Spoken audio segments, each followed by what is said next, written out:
Are you already a pro at crushing burgers on the Blackstone?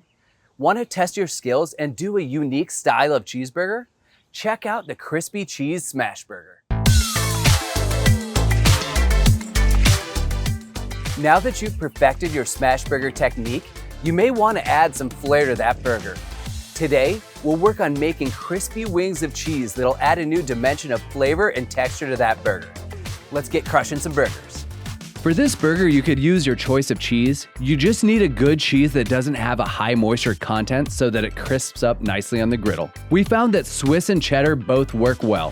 For the burger, we'll use 1 1/4 pounds of Certified Angus Beef ground chuck. All in all, the ingredients are pretty simple, but the technique is what sets this burger apart. Dice some onions to throw on the griddle before we start the patties. Who doesn't love a griddled onion on a burger? Melt some butter on the griddle and we'll get some buns toasting. You'll want to do this over low heat so that they gradually toast and you don't burn the buns when you have the heat cranked up for the burgers. It's nice to do this first so your buns are toasty and ready to receive that crispy burger. While those toast, melt some more butter and get the onions cooking over medium heat. We're just trying to get a little color and cook the rawness out of them. Hit them with a little salt to season and draw out some of the moisture. Don't forget to check on your buns. We want to make them a perfect golden brown. The onions are getting some nice color, so we'll just move them around and let them cook for a while. And now is an opportune time to start portioning your beef. Estimate out 4 equal portions of the ground beef. This smash patty will be a little bit bigger than what we usually do, but it needs to stand up to the amount of cheese we'll be using, which is a bit excessive. Once the onions have taken a little color, pull them off the griddle and crank the heat to high so it preheats before we cook the burgers. Before we get into smashing the patties, it's important to dope the bottom buns. A layer of Dijon or spicy brown mustard will add a nice acidic kick and help cut through the richness of this super cheesy patty. We'll get those onions down as well.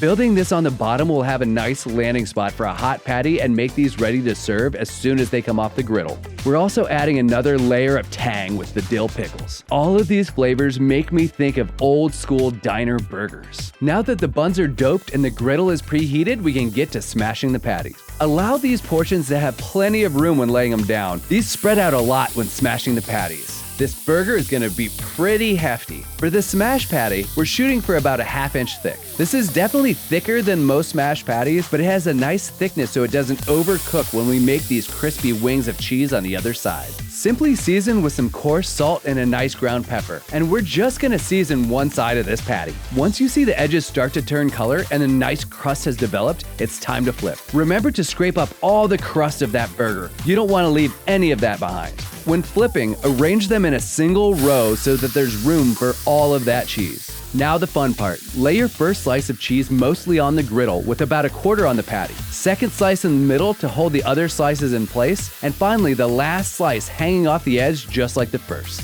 Here we're using both Swiss and cheddar to show how they each perform. Lay the cheddar with the same technique as I had mentioned before. When you start to see the fat bubbling out of the cheese, you know it's working. It should become crisp and you will be able to scrape it up off the grill with a spatula. Now when you fold them over, you'll create a crisp layer of cheese on top of the gooey melted layer. I didn't love how this particular cheddar cheese performed in comparison to the Swiss. A nice sharp cheddar would crisp up a little bit better than this one did. These crispy wings of cheese will add a texture and depth of flavor to this gooey cheesy burger. Look at those wings.